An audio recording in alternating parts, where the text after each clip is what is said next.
Piracy వ్యవహారానికి సంబంధించి కీలకమైనటువంటి విషయం బయటపడింది. సివి ఆనంద్ గారు చాలా కీలకమైనటువంటి ఇష్యూస్‌ని బయటపెట్టారు. ఈసీ వెబ్‌సైట్‌నే హ్యాక్ చేసి ఎన్నికల జాబితాను మాత్రమే చూసాము. ఇప్పటిదాకా ఏదో మారుస్తారన్నటువంటి ప్రచారం. కానీ పైరసీ ద్వారా ఏది వీళ్ళంట ఇప్పుడు ఈ పైరసీ గ్యాంగే ఈసీ వెబ్‌సైట్‌ని హ్యాక్ చేసి ఎన్నికల జాబితాని మార్చాలని చూసారట. అయితే అది మాత్రం వర్కౌట్ కాలేదు గానీ, పైరసీ ద్వారా మాత్రం నిందితులు $1,00,000 దాకా సంపాదించారట. ఏదైతే హర్షవర్ధన్ అనే వ్యక్తి ఈ వ్యవహారాల్లో పైరసీ చేశాడన్నటువంటి విషయం బయటపడింది. అతను సాఫ్ట్‌వేర్ ఉద్యోగి. సినిమాల్ని పైరసీ చేయడంలో కీలకమైనటువంటి వ్యవహారం నడుపుతా ఉన్నాడు.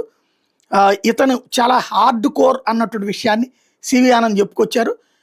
టెలిగ్రామ్ ఛానల్స్, టొరెంట్స్ ద్వారా సినిమాల పైరసీ జరుగుతుందట. కొత్తగా ఎంఓ విధానంలో కూడా చేస్తున్నారట. థియేటర్కి వెళ్ళి కెమెరా ద్వారా రికార్డు చేసి పైరసీకి పాల్పడుతున్నారట. అదే అత్యంత కీలకమైనటువంటి అంశమైంది.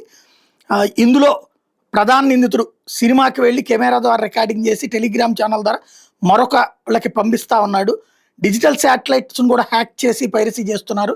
పైరసీ సినిమాలు అప్లోడ్ చేసి బెట్టింగ్, గేమింగ్ యాప్ ప్రకటనల ద్వారా ఆదాయం పొందుతున్నారు. హై ఎండ్ కెమెరా ఉన్న సెల్ ఫోన్లో నిందితులు సినిమాని రికార్డింగ్ చేస్తారు.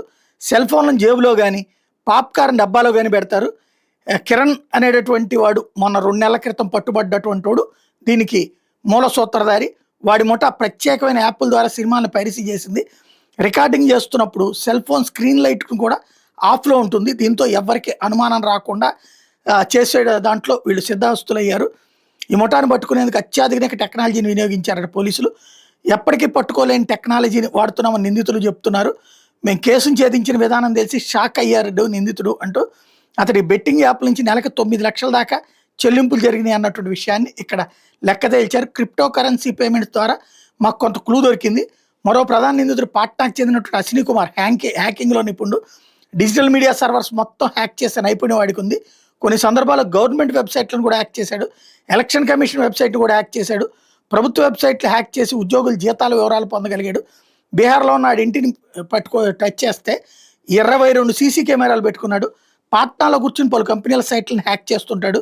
నిందితుల వల్ల పలు కంపెనీల వాళ్ళు ఉద్యోగులను అనుమానించే పరిస్థితి వచ్చేసింది. సినిమాల పైరసీని ప్రధానంగా ప్రోత్సహిస్తోంది బెట్టింగ్, గేమింగ్ యాప్ నిర్వాహకులు. పైరసీ సైట్లో లింకులు క్లిక్ చేస్తే యూజర్ వివరాలన్నీ పైరసీ ముఠాకి వెళ్తాయి. డిజిటల్ మీడియా హౌసులు జాగ్రత్తగా ఉండాలి. సినిమా ఫుటేజీని భద్రపరచుకోవడంలో జాగ్రత్తగా ఉండాలి. సర్వర్కు ప్రొటెక్షన్ చేస్తే మరో మార్గంలో వస్తారు. ఇలాంటి వాళ్ళతో చాలా ఎక్కువ ప్రాబ్లం ఉంటుంది అన్నటువంటి విషయాన్ని చెప్పుకొచ్చారు. ఈ పైరసీ ద్వారా సంపాదించిన డబ్బులతో వేరే దేశాల్లో కూడా ఉన్నారు వీళ్ళ వాళ్ళు అన్నటువంటి విషయాన్ని హైలైట్ చేసి ఈ ముఠా పైరసీ మూలంగా తెలుగు చిత్ర పరిశ్రమ 3,700 కోట్ల రూపాయల వరకు నష్టపోయింది అన్నట్టు పోలీసులు ప్రకటించారు.